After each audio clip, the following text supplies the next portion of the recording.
말씀의 제목은 주의 날입니다. 주의 날이 무슨 것인지 살펴보겠습니다. 주의 날, 요한계시록 1장 10절입니다. 오늘 말씀의 제목은 주의 날입니다. 요한계시록 1장 10절입니다.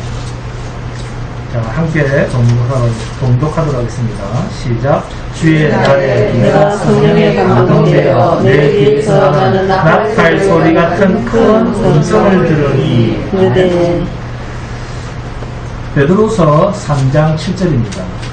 이제 하늘과 땅은 그 동일한 말씀으로 불사르기 위하여 보호하신 바 되어 경건하지 아니한 사람들의 심판과 멸망의 날까지 보존하여 두신 것입니다. 네? 이 세상이 불타 없어질 날을 어느 날이라고 합니까?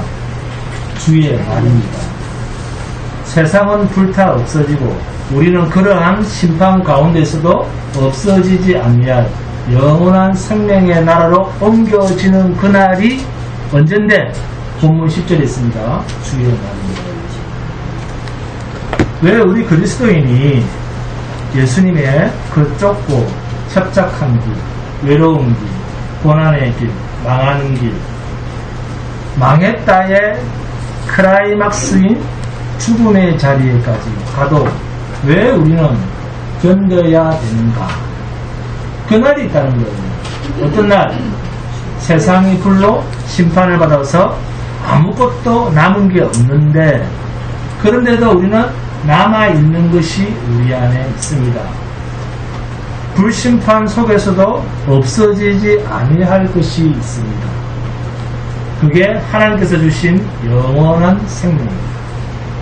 이 생명이 온전히 드러나는 날이 어느 날요? 주의 날입니다. 그러면 이 주의 날이 요한계시록 1장 10절에만 나오는가? 아닙니다. 구약 아모스 5장 18절입니다. 화 있을진저 여호와의 날을 사모하는 자여, 너희가 어찌하여 여호와의 날을 사모하느냐? 그 날은 어둠이요 빛이 아니라. 여기 여호와의 날이 히브리어로 여호와 욤, 욤은 날, 낮, 하루 이런 뜻입니다. 헬라어로는 엔테 퀴리아케 헤메라, 주의 날입니다. 그 다음 스바나에서 1장 18절입니다. 그들의 은과 금이 하나님의 분노의 날에 능히 그들을 건지지 못할 것이며 이 온 땅이 여호와의 질투의 불에 삼켜지리니 이는 여호와가 이 땅 모든 주민을 멸절하되 놀랍게 멸절할 것입니다. 여호와의 분노의 날, 다 똑같은 주의 날입니다. 우주적인 멸망을 이야기하고 있습니다. 또 이사야서 2장 12절입니다. 대저 만군의 여호와의 날이 모든 교만한 자와 거만한 자와 자고한 자에게 임하리니 그들이 낮아지리라. 이사야서 2장 17절입니다. 함께 공독합니다. 이사야서 2장 17절에서 22절입니다. 이사야서 2장 17절에서 22절입니다. 함께 공독합니다. 시작. 그날에 자고한 자는 굴복되며 교만한 자는 낮아지고 여호와께서 홀로 높임을 받으실 것이요 우상들은 온전히 없어질 것이며 사람들이 암혈과 토굴로 들어가서 여호와께서 땅을 진동시키려고 일어나실 때 그의 위엄과 그의 광대하심의 영광을 피할 것이라. 사람이 자기를 위하여 경배하려고 만들었던 은 우상과 그 우상을 그날의 두더지와 박쥐에게 던지고 암혈과 험악한 바위 틈에 들어가서 여호와께서 땅을 진동시키려고 일어나실 때 그의 위엄과 그의 광대하심의 영광을 피하리라. 너희는 인생을 의지하지 말라. 그의 호흡은 후에 있나니 생활 가치가 어디 있느냐. 자, 심판입니까? 심판이 아닙니까? 철저한 심판, 두려운 심판의 날, 주의 날입니다. 자, 그리고 이사야서 13장 봅니다. 이사야서 13장 9절에서 10절입니다. 여기서는 더욱 분명한 여호와의 날이 드러납니다. 함께 묵상합니다. 이사야서 13장 9절 10절입니다. 시작.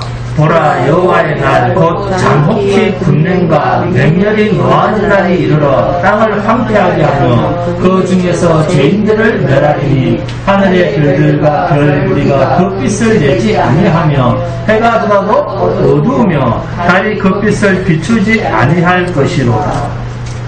아멘. 우주가 다 1월 성신 천지 계획이 되는 날, 여호와의 날, 주의 날입니다. 요엘서는 사도행전 2장에 성령 강림과 굉장한 관련이 있습니다. 성령이 이 땅에 임하셨다는 것은 이 땅은 이미 뭐다? 종말이다. 끝이다. 심판 아래 있다는 것입니다. 요엘서 2장 31절입니다. 여호와의 크고 두려운 날이 이르기 전에 해가 어두워지고 달이 핏빛같이 변하려니와 똑같이 1월 성신 천지 계획의 일이 일어나고 있습니다. 이것이 전부 구약적 표현입니다. 구약적 표현이에요. 하나님께서 심판의 날을 염두에 두고 선언하신 날이 다 주의 날입니다. 베드로후서 3장 10절입니다. 그러나 주의 날이 도둑같이 오리니 그날에는 하늘이 큰 소리로 떠나가고 물질이 뜨거운 불에 풀어지고 땅과 그 중에 있는 모든 일이 드러나리로다. 네? 심판입니까? 심판이 아닙니까? 네. 구약에서의 심판의 경고와 똑같습니까? 다릅니까? 똑같습니다. 구약이나 신약이나 경고하는 게 똑같잖아요. 무시무시한 심판의 날을 베드로후서를 통해서 말씀하고 있습니다. 세상 것은 아무것도 남아 있을 것이 없다. 데살로니가전서 5장 2절 3절입니다. 주의 날이 밤에 도둑같이 이룰 줄을 너희 자신이 자세히 알기 때문이라. 그들이 평안하다 안전하다 할 그때에 임신한 여자에게 해산의 고통이 이른과 같이 멸망이 갑자기 그들에게 이르리니 결코 피하지 못하리라. 무슨 날입니까? 주의 날. 이 날은 무슨 날요? 심판의 날입니다. 여호와의 날. 주의 날이라는 표현은 전부 심판의 의미입니다. 심판의 날. 요한계시록 1장 봅니다. 요한계시록 1장 12절에서 16절 함께 묵상합니다. 요한계시록 1장 12절에서 16절입니다. 요한계시록 1장 12절부터 시작. 몸을 돌이켜 나에게 말한 음성을 알아보려고 돌이킬 때 7 금촛대를 보았는데 촛대 사이에 인자 같은 이가 발에 끌리는 옷을 입고 가슴에 금띠를 띠고 그의 머리와 털의 희비가 흰 양털 같고 눈 같으며 그의 눈은 불꽃 같고 그의 발은 풀목불에 단련한 빛난 주석 같고 그의 음성은 많은 물소리와 같으며 그의 오른손에 7 별이 있고 그의 입에서 좌우에 날선 금이 나오고 그 얼굴은 해가 힘있게 비치는 것 같더라. 요한계시록 1장 10절에 있는 이 주의 날이 방금 동독하신 요한계시록 1장 12절에서 16절을 보니까 예수님이 초림하실 때의 낮은 자의 모습, 약한 자의 모습, 연한 풀 같은 그런 모습이 아니죠. 너무나도 위험이 넘치는 모습입니다. 이게 언제 때의 모습입니까? 심판 때의 모습입니다. 여기 요한계시록 1장 12절에서 16절에 대한 반응이 17절에 나옵니다. 요한계시록 1장 17절 함께 봉독합니다. 시작. 내가 볼 때에 그의 발 앞에 엎드려져 죽은 자 같이 되매. 그만 누가요? 누가? 요한이. 지금 사도 요한이 뭘 봤는지 그의 발 앞에 엎드려져 뭐한 자 같이? 죽은 자 같이 되네. 이게 무슨 뜻입니까? 지금 심판을 받았다는 거예요. 요한이 어떤 환상을 보고 그의 발 앞에 죽은 자같이 되었다라고 말하고 있습니다. 요한이 지금 너무 놀라운 광경을 본 겁니다.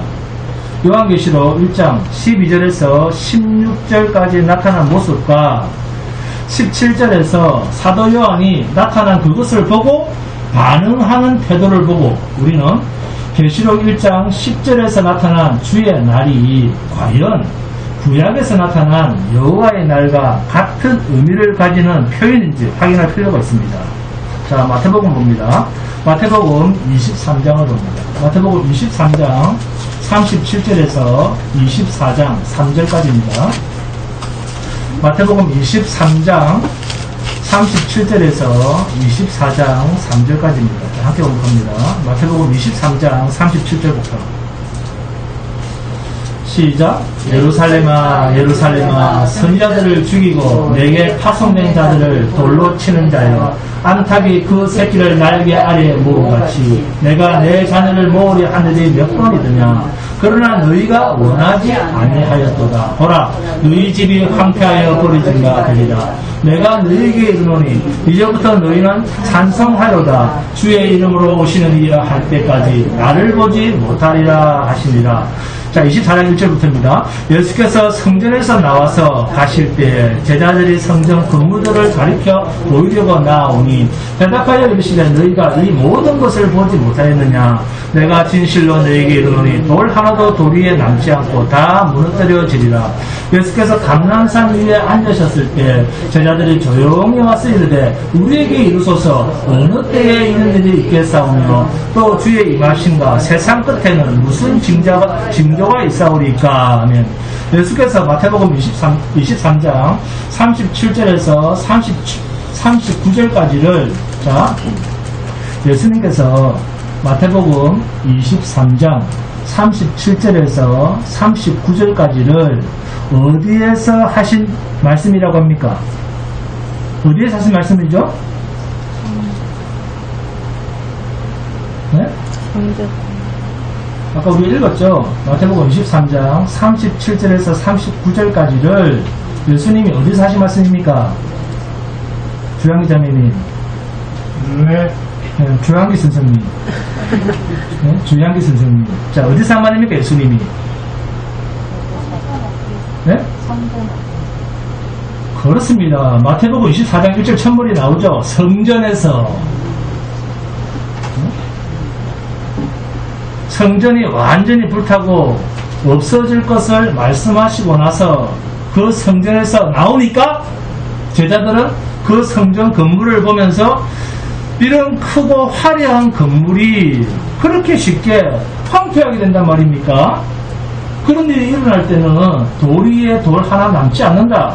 선생님, 어느 때에 이런 일이 있겠사오며 또 주의 임하심과 세상 끝에는 무슨 징조가 있사오리까? 결국 이 이야기는 무엇과 관련이 있다?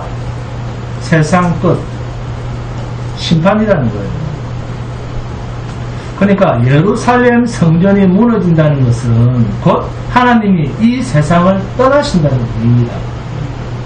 예수님의 제자들이 세상 끝에는 무슨 징조가 있사오리까 이렇게 직접 물어봅니다. 이렇게 세상 끝 최후의 심판이 언급이 되면서 종말의 때에는 어떤 현상이 일어나는가? 마태복음 24장 29절에서 30절입니다. 한번 공부합니다. 마태복음 24장 29절에서 30절 시작. 그날 환란 후에 즉시 해가 어두워지며 달이 빛을 내지 아니하며 별들이 하늘에서 떨어지며 하늘의 권능이 흔들리리라. 그때에 인자의 징조가 하늘에서 보이겠고 그때 땅의 모든 족속들이 통곡하며 그들이 인자가 구름을 타고 능력과 큰 영광으로 오는 것을 보리라. 이것을 성경은 뭐라고 했죠? 십자가의 죽으심과 부활 그리고 그리스도께서 이 땅에 영으로 임하시는 성령 강림입니다. 그런데 이 모든 일들이 마태복음 24장 29절에서 1월 성신의 천지 개벽의 사건과 같은 표현을 하고 있다는 사실입니다. 구약과 신약, 여호와의 날과 주의 날이 서로 똑같은 표현을 하고 있습니다. 그러니까 주님께서 일관되게 말씀하시는 이 십자가 사건이 세상에 대해서는 세상 임금 마귀가 주님의 발꿈치를 건드린 이 사건이 세상 심판의 단초가 되고, 그리고 주님이 3일 만에 사망 권세를 깨뜨리고 부활하신 사건이 자기 백성들의 영원한 구원이 된다는 이야기입니다. 심판의 날 이꼬르 택하신 자기 백성의 완전한 구원의 날, 이게 동시적으로 쓰이는 말이 여호와의 날, 주의 날입니다. 주의 날, 이 날은 주에 의해서 재앙을 받는 날입니다. 그러면 이 날이란 피조된 시간적 의미의 날이겠습니까? 아니면 피조된 것이 아닌 하나님의 영원 세계에서의 날이겠습니까? 네? 이 영원이라는 개념이 아직 안 잡혔습니까? 저번 주에 했는데, 하나님의 영원 세계에서의 날입니다. 여기서 날은 주님이라고 하는 주에 의해서 제한을 받는 날입니다. 이 말은 창세기 1장 1절 이후에 피조된 시간으로서의 날이 아닙니다. 창세기 1장 1절 이후에 몇째 날 하는 것이 전부 날, 히브리어로 욤입니다. 그런데 이날 욤은 전부 첫째라고 하는 날, 둘째라고 하는 날, 셋째라고 하는 날에 예속을 받는 날입니다. 이것은 피조된 시간 개념입니다. 그런데 지금까지 살폈던 여호와의 날, 심판의 날, 주의 날, 분노의 날 하는 이 날은 여호와의 세계, 영원 세계, 피조된 시간적 개념이 아닌 초월적 시간의 개념, 영원성입니다. 이 영혼에 대한 감각을 가지고 있어야 돼요. 기독교인은 자기가 들어갈 나라가 영원한 날인데 그 영혼에 대한 개념이 없으면 안 되죠. 그래서 자꾸 설교를 일주일에 7번씩 들으라는 겁니다. 이 초월적 시간 개념을 베드로 사도의 표현으로 하면 하루가 뭐 같고? 천년 같고, 천년이 이 하루와 같은지 너희가 알지 못하느냐라고 하는 시공을 초월한 여호와의 세계, 영원한 세계로서의 날입니다. 이 날은 여호와만이 좌지우지하는 날입니다. 그러니까 예수님께서 십자가 사건을 앞둔 시점에서 예수님께서 일관되게 말씀하시는 것들이 다 무엇과 관련이 되어 있다? 세상 끝과 그 징조들의 연관이 있습니다. 세상 끝과 징조들의 하이라이트가 뭡니까? 주님의 죽으심, 십자가 사건입니다. 그래서 베드로후서 3장 7절의 불심판은 주님의 십자가 사건과 연결되어 있는 어느 날이에요. 주님은 그냥 죽으신 게 아니라, 네? 아니 피조물이 창조주를 십자가에 못 박아 죽였는데 그 심판, 정죄는 능지처참으로도 부족한 것 아니겠습니까? 그래서 영원한 유황불에서 죽어 없어지지 않는 상태로 고통 속에 있게 하는 거예요. 이게 십자가 사건입니다. 십자가 사건은 세상 끝을 알리는 신호탄입니다. 그러니까 주님의 십자가 사건이 세상 심판의 단초구나, 그 사건이 세상 심판과 함께 택하신 자기 백성들의 완전한 구원이구나, 그리스도의 죽으심도 성도와의 연합, 그리스도와 함께 십자가에 못 박혀 죽고 세례, 또 그리스도와 함께 부활에 연합하고 그리스도의 죽으심과 연합, 부활과 연합입니다. 그러니까 예수의 죽으심이 세상으로는 영원한 불심판의 단초인데 택하신 백성에게는 영원한 구원의 근거요, 세상 끝입니다. 더 이상 더할 것도 없고 뺄 것도 없습니다. 그러므로 주의 날이라고 하는 것은 해가 뜨고 해가 지는 그런 날의 개념이 아닌 베드로후서 3장 8절 말씀처럼 사랑하는 자들아, 주께서 하루가 천년 같고 천년이 하루 같다는 이 한 가지를 잊지 마라. 영원한 하나님의 나라에서의 어떤 날을 의미하는 그 날입니다. 그게 주의 날이에요. 예수님께서 피조된 시간의 의미가 예수님한테 이런 필요가 있을까요? 없을까요? 피조된 시간의 의미가 예수님한테는 없습니다.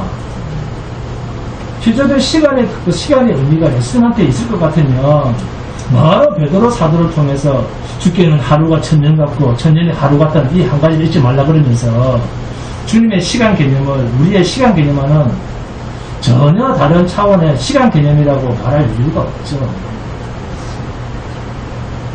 그래서 몇 년도 하는 사람은 다 그냥 인간입니다. 욕해도 돼요. 또라이도 하면 됩니다. 주의 날입니다. 주님이 다스리시는 어떤 상태, 이게 주의 날입니다. 그러니까 지금 저와 여러분의 새 생명은 이 시공간을 초월한 영원 세계의 그날에 소속된 생명입니다. 그래서 우리의 속 사람을 뭐라고 합니까? 시간 개념으로 우리의 속 사람, 새 생명을 몇 년 산다, 그런 말이 성경에 있습니까? 없잖아요. 어떤 생명? 영원한 생명. 아멘? 자, 사람이 몇 살까지 산다, 그런 말에 대한 의미를 생각해 보신 적 있습니까? 창세기를 보면 제일 오래 산 사람 모두셀라가 969살을 살았습니다. 몇 살만 더 살면 천년이다? 31살만 더 살면 천년을 산 겁니다. 900년을 넘어섰습니다. 그런데 왜 하필 하나님은 969살을 살게 하시고 천년은 못 넘게 하셨을까요? 천이라고 하는 의미를 가지는 상징수, 천은 영원이라는 뜻입니다. 천수를 누렸다, 그런 말 있죠? 그러니까 하루가 천년 같고 천년이 하루 같다라는 이 말을 베드로 사도가 쓸 때는 영원한 시간적 개념으로서의 천을 상징화한 말입니다. 그러니까 천년이 하루 같다는 말은 영원한 세계의 영역이다, 그 말입니다. 즉 모든 인간들은 영원한 세계에 들어가지 못하고 죽었다, 그 말이에요. 그 천년을 못 살았다, 그 말입니다. 모든 인간들은 영원한 세계에 들어가지 못하고 죽었다. 그게 969살까지 죽었다, 그 말이에요. 살다가 죽었다. 그러니까 우리가 얼마나 대단한 생명을 받아서 누리고 사는 존재입니까? 배짱이 생기지 않습니까? 울음이 나와요? 중요한 게 울음이 나옵니까? 이런 생명을 가진 자가 죽지를 않는데. 그래서 우리 안에 새 생명은 나이가 몇 살까지 산다, 그런 말이 성경에는 없는 거예요. 아담과 하와가 태어나서 여보 우리 몇 살까지 사는데, 여보 우리 지금 몇 살인데, 나이를 물어보면서 살았을까요? 아담과 하와가 우리 몇 살까지 살까? 이런 거 물었습니까? 잘 모르겠습니까? 그러면 왜 안 물었을까요? 미십사님, 왜 서로가 그것을 안 물어봤을까요? 영원히 사는 줄 알았어. 죽음을 모르는 존재로 만들어졌습니다. 할렐루야. 죽음을 모르는 존재로 만들어졌다니까요. 그런데 우리는 뭐라고 묻습니까? 서입사님 몇 살입니까? 몇 살인데? 왜 물어볼까요? 니 몇 살인데 지금? 올해 몇 살이고? 즉 죽음이라고 하는 한계를 바탕에 깔고 묻는 질문이에요. 저 몇 살인데? 라고 묻는 것은 죽음을 모르면 몇 살에 돌아가셨는데 그런 걸 물을 필요가 없죠. 그러니까 시간이라고 하는 개념은 죄로 인해서 제한을 받는 자에게 필연적으로 나타나는 인식입니다. 그러나 주의 날, 영원한 세계는 도저히 죽을 수가 없는 세계, 하나님의 제한을 받을 수 있는 그런 영역을 벗어난 어떠한 날, 영원성입니다. 좀 더 쉽게 말하면 택함받은 자들이 영원한 생명의 나라로 들어가게 되는 구원의 완성이라는 개념으로서의 날입니다. 피조 세계와는 접촉점이 없는 그날, 그것을 두고 말합니다. 죽음이 없는 주님에게는 이러한 날이라고 하는 개념이 있을 이유가 없습니다. 이게 바로 초월적 세계, 무시간, 계시, 의존, 사색 신앙입니다. 자, 이렇게 되면 요한계시록 20장에 등장하는 천년 왕국이라는 그 천년이 시간적 개념으로서의 천년입니까? 아니죠. 천 딱 들어보면 아닙니다. 시간은 무조건. 네? 주님이 영원토록 주장하시는 세계, 지금 우리 안에 주님이 완전히 주장하시는 새 생명이 있습니까? 없습니까? 있습니다. 이제는 죽을 수 없는 주님이 영원히 주장하시는 생명의 세계, 그게 천년 왕국입니다. 천년이라는 상징적 의미가 뭐냐면 무시간, 영원 세계에 하나님이 다스리시는 영원한 나라, 그런 말입니다.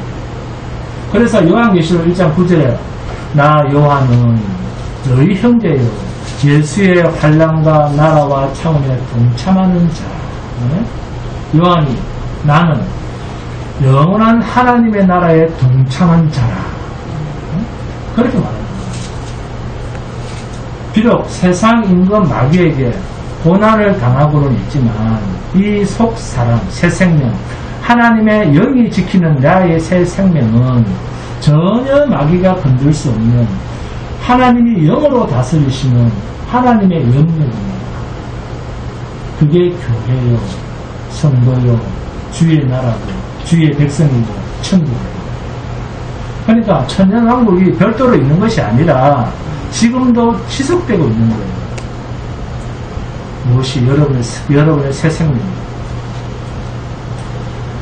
숫자적 개념의 천년이 아니라 무시간적인 하나님의 세계라고 하는 의미를 가진 상징적 표현이 천년 왕국이라는 말입니다. 그래서 천년이란 날과 시간이 의미가 없는 세계, 계시의 세계, 묵시의 세계, 하나님의 세계라는 것입니다. 기독교인은 이런 개념들이 잡혀 있어야 됩니다. 자기가 가야 할 나라도 모르고 왔다 갔다 하면 안 됩니다. 바보 같은 소리나 듣고 아멘 하고 있으면 안 돼요. 이 세계는, 이 하나님의 세계는 세상이, 사람들이 눈치를 챌 수 있거나 세상이 알 수 있거나 인간의 이 죄된 육이 접촉할 수 있는 그런 영역이 아니에요. 접촉될 수가 없습니다. 이것이 아담이 범죄하기 전에 하와와 함께 누렸던 무시간적인 개념입니다. 아담이나 하와나 우리가 몇 살까지나 살지? 우리가 몇 살까지나 살까? 그런 개념이 없었습니다. 왜요? 살려주시는 분에 의해서 사는 존재예요. 예수님 안에는, 예수 그리스도 안에는 죽음이라고 하는 것이 끼어들 수가 없는 영역이기 때문에 나이라든지 시간이라는 것이 있을 수가 없어요. 주님의 나라에는 어떤 상태, 어떤 상황, 그거지 날이 있을 필요가 없습니다. 24시간 이런 게 있을 필요가 없어요.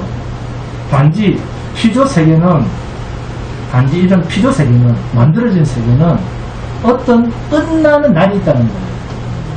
그 날을 주의 날이라고 정해 놓았습니다. 이게 심판의 날이고 택함받은 백성들에게는 구원이 완성되는 날입니다. 할렐루야. 좀 기쁘지 않는 것 같아요. 주님께 소속되어 있는 어떤 상태를 날이라고 하는 표현으로 쓰고 있을 뿐입니다. 그러한 날에 지금 사도 요한이 무엇에 감동을 합니까? 무엇에?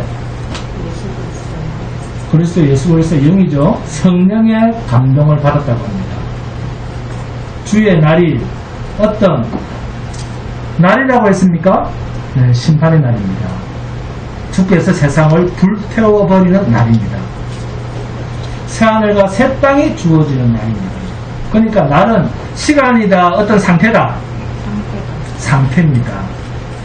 지금처럼 실패할 수 있고 낙심할 수 있고 슬퍼할 수 있고 좌절할 수 있고 두려워할 수 있는 그러한 피조세계와는 다른 어떤 영역의 상태, 상황, 이게 주의 날입니다. 그러나 세상은 영원한 고통의 세계, 꺼지지 않는 유황불 속에서 영원한 고통의 비명을 지르며 살아야 하는 상태, 그 세계입니다. 이것이 날에 포함되어 있는 의미입니다. 그런데 이 주의 날에 본문 10절입니다. 주의 날에 내가 성령에 감동되어 내 뒤에서 나는 나팔 소리 같은 큰 음성을 들으니. 아멘? 그런데 계시록 12절을 보시면 그 음성을 알아보려고 돌이키는데 들었습니까? 봤습니까? 봤습니다. 음성을 들으니 했는데 돌이켜보니까 봤습니다. 본 겁니다.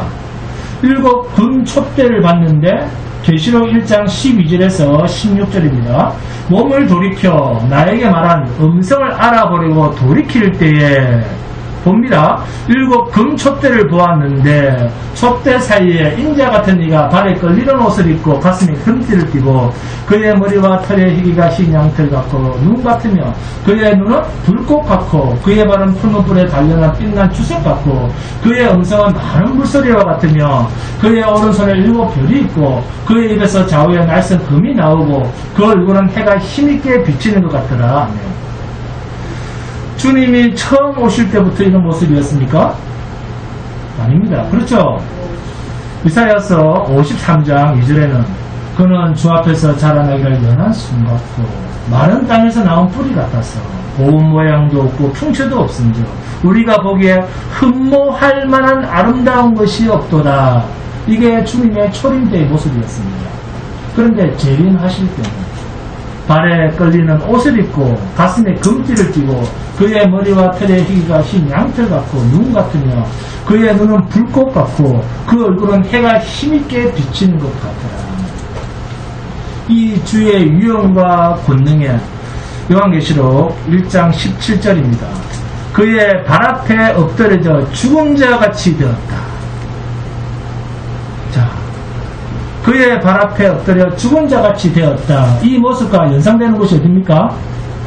구약의 이사야서 6장 1절에서 5절입니다. 함께 공부합니다. 이사야서 6장 1절에서 5절입니다. 이사야서 6장 1절에서 5절입니다.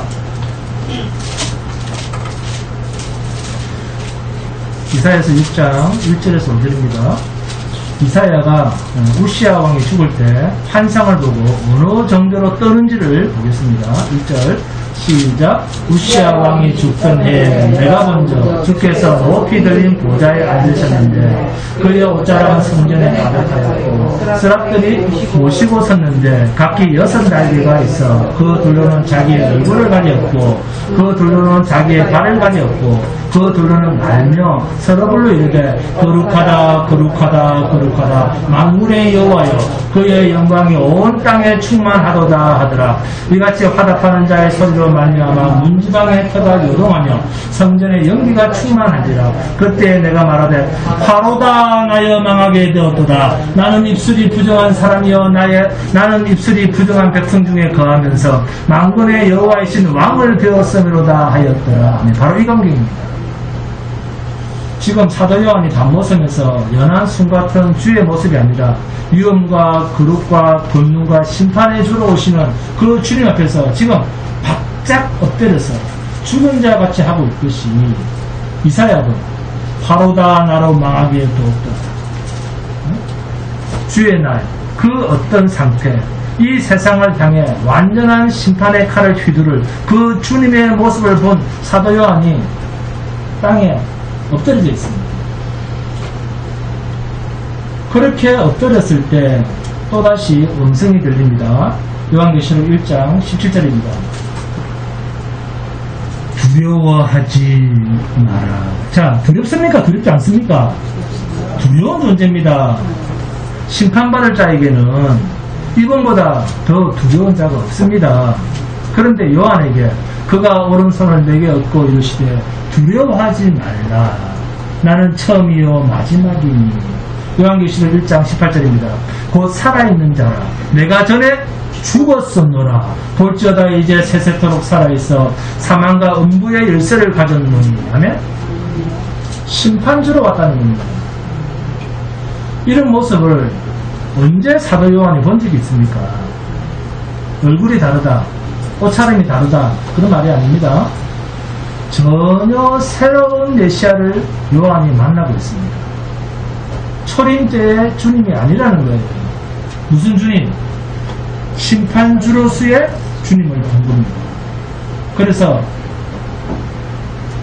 주님을 보자, 아, 나는 죽을 자구나. 내가 죽어야 할 죄인이다 하는 것을 알았다는 거예요. 아, 내가 심판받아 마땅한 자구나 하는 것을 알았다는 겁니다. 그래서 바짝 땅에 엎드렸습니다. 그런데 주님은 요한아 두려워하지 말라. 이사야 선지자가 여호와를 만나게 되자 화로다 나로 망하게 되었도다. 진노받아야 할 자는 다른 자가 아니라 오히려 나 자신이라고 하는 것을 알았다는 겁니다. 이것이 주의 날 속에 담겨있는 의미입니다. 주의 날이라고 하는 것은 어떤 시간적 날의 개념이 아니라 우리를 심판할 심판자가 나타난다는 거예요. 여러분, 만일 오늘이 주의 날이었으면, 만약 오늘이 주의 날이라고 한다면 나는 어떤 자다? 납작 엎드려서 주여 나는 죽어야 할 자입니다. 자기의 죄됨을 완벽히 볼 수 있는 날이요, 또 자기의 죄됨을 볼 수 있는 자라야만이 이 시간이 주의 날에 자신이 경험되고 있는 자임을 인정할 수가 있습니다. 주의 날을 경험할 수 있는 자, 주의 날, 영원 세계는 오직 구원자이신 예수 그리스도로만 사는 날입니다. 심판당할 자와 구원받을 자, 이 모두는 심판자의 의중에 달려 있습니다.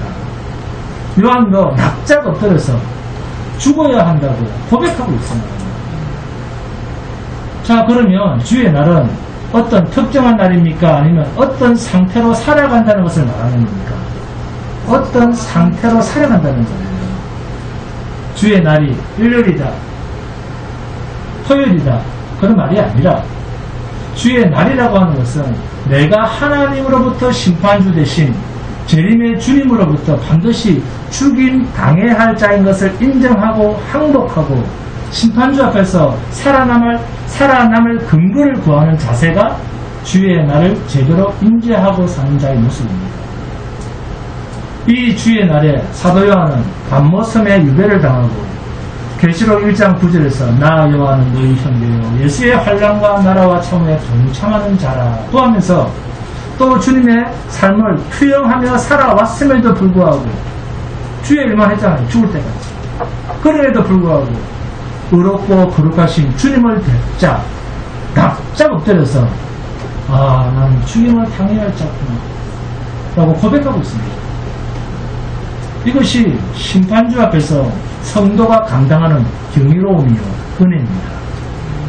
이것이 주의 날에 성령에 감동된 자의 모습입니다.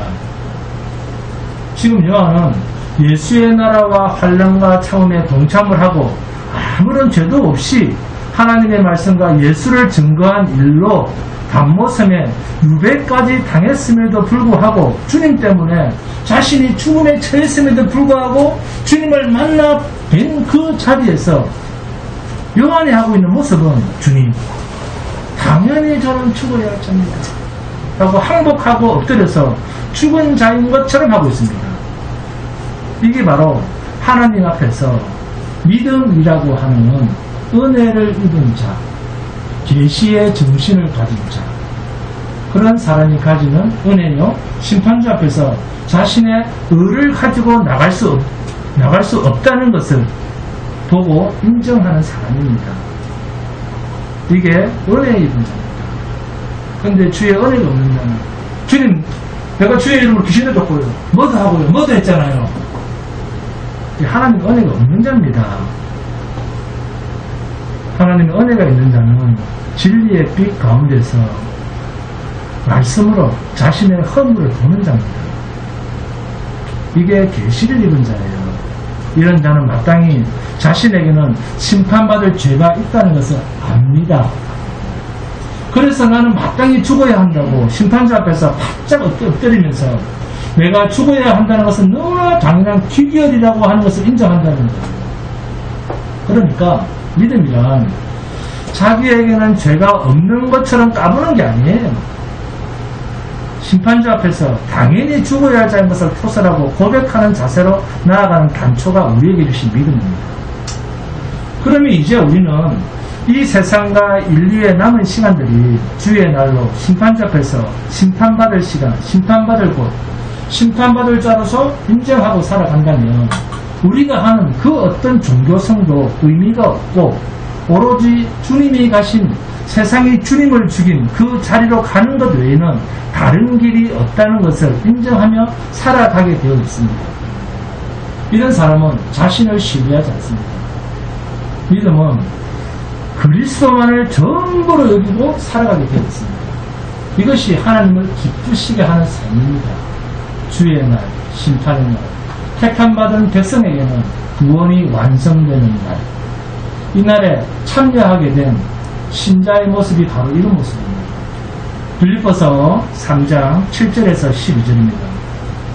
그러나 무엇이든지 내게 유익하던 것을 내가 그리스도를 위하여 다 해로 여길 뿐더러 또한 모든 것을 해로 여기면 내 주 그리스도 예수를 아는 지식이 가장 고상하기 때문이라. 뭐가요? 예수를 아는 지식이 가장 고상하기 때문이라. 내가 그를 위하여 모든 것을 잃어버리고, 진리를 위하여 모든 것을 잃어버리고 배설물로 여기면, 말씀을 아는 것 외에는 다른 것을 다 배설물로 여기면 그리스도를 얻고 그 안에서 발견되려 함이니 내가 가진 의는 율법에서 난 것이 아니요 오직 그리스도를 믿음으로 말미암은 것이니 곧 믿음으로 하나님께로부터 난 의라. 내가 그리스도와 그 부활의 권능과 그 고난을 참여함을 알고자 하여 그의 죽으심을 본받아 어떻게 해서든지 죽은 자 가운데서 부활에 이르려 하노니 내가 이미 얻었다 함도 아니요 온전히 이루었다 함도 아니라 오직 내가 그리스도 예수께 잡힌 바 된 그것을 잡으려고 달려가노라 하면 어디까지 달려갑니까? 네? 고난에 참여하고 주님의 죽으심을 본받아 내가 죽는 그곳까지. 바울은 그리스도 안에서 발견되어지고 그리스도를 얻는 것이 이 세상에서 사람들이 인정해주는 그 모든 것을 다 버리고 심지어 고난과 함께 십자가에 죽는 데까지 가도 능히 바꿀 수 없는 복이라고 우리에게 고백하고 있습니다. 이런 바울의 고백과 같은 고백을 하는 자가 주의 날을 사모하며 기다리며 살아가는 자예요. 나그네 인생을 살아도 하나님 앞에서 감사할 수 있는 겁니다.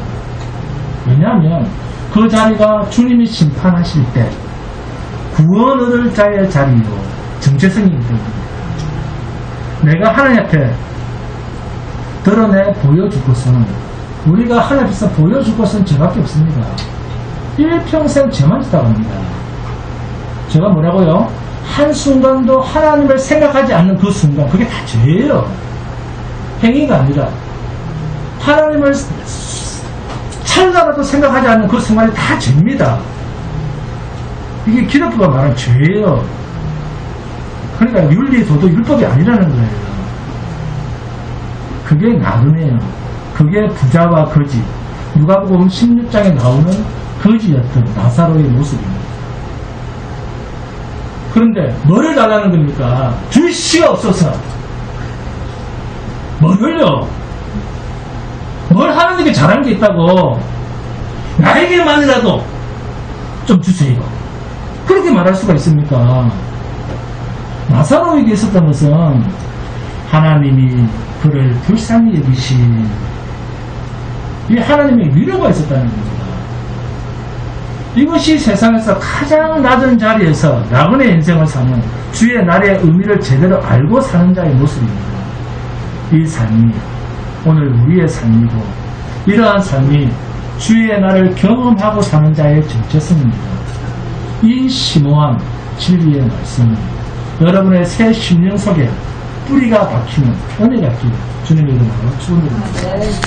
너무 찬송합니다.